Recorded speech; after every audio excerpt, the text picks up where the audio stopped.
Tukio lingine ambalo nalo lilileta taharuki ni tukio la kijana ambaye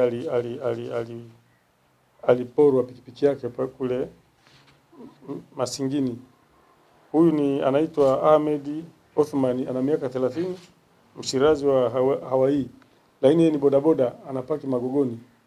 Kwa hivyo tarehe 19 mwezi wa 5 2025 usiku alikodiwa pale na mtu anamwambia mpeleke Masingini.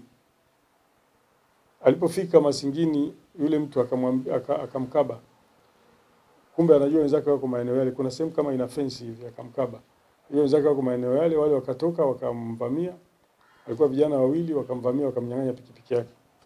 Kwa bahati nzuri tulipata ushirikiano kutoka kwa wananchi, na ni kwamba vijana hao waliofanya tukio hilo tumewakamata, na pikipiki ile ambayo iliporwa hiyo vijana tumeikamata, tunayo. Hao waliofanya uporaji wa pikipiki, na nitawataja na majina ili wananchi wajue. Kiongozi wao anaitwa Ali Hamis, yeye ana miaka 20, ni mkazi wa Daraja Bovu. Ali Hamis, Daraja Bovu. Lakini yuko mwingine anaitwa Abdalla Ame Hassani, miaka 22. Yeye ni mkazi wa Mtoni Kidatu. Maeneo mnayojua ni maeneo ya ukanda wa Gaza. Sasa vijana tunao, wenzao wawili tunawatafuta, tutawapata wote.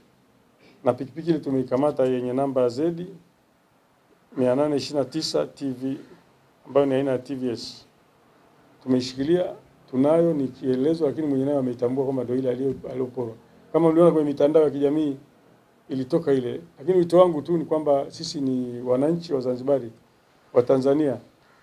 Kutoa picha za mtu akiwa hospitalini, unapiga picha ile unarusha akiwa hospitalini. Nafikiri ile kweli ni inasaidia kwa watu waone, lakini ni kuiondolea nchi heshima na kumwondolea mtu heshima yake. Kwa hiyo wangu kwa watu ambao wana access, wana uwezo wa kurusha hizo, na shauri ukiona tukio kama lile, julisha polisi. Utakuwa umefanya sio sifa sana, yani sio unaweza ukaona unajipandisha, kumbe unaidhalilisha nchi yako, unamdhalilisha hata yule mwenyewe aliyefanywa uhalifu.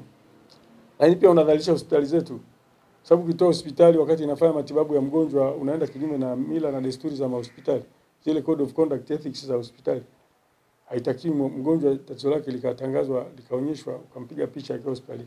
Kwa hiyo nitoa wito tu kwamba hii mitandao tuitumie vizuri kwa busara, tukiwa na uzalendo. Sasa hivi tunasisitiza sana jambo la uzalendo. Tukiwa wazalendo ili mitandao ilete faida zaidi kwetu. Lakini tuangalie mazingira yale, tunatoa hii picha inaenda viral, inaenda mpaka mbali kutoka kwenye hospitali zetu. Hilo ni jambo baya.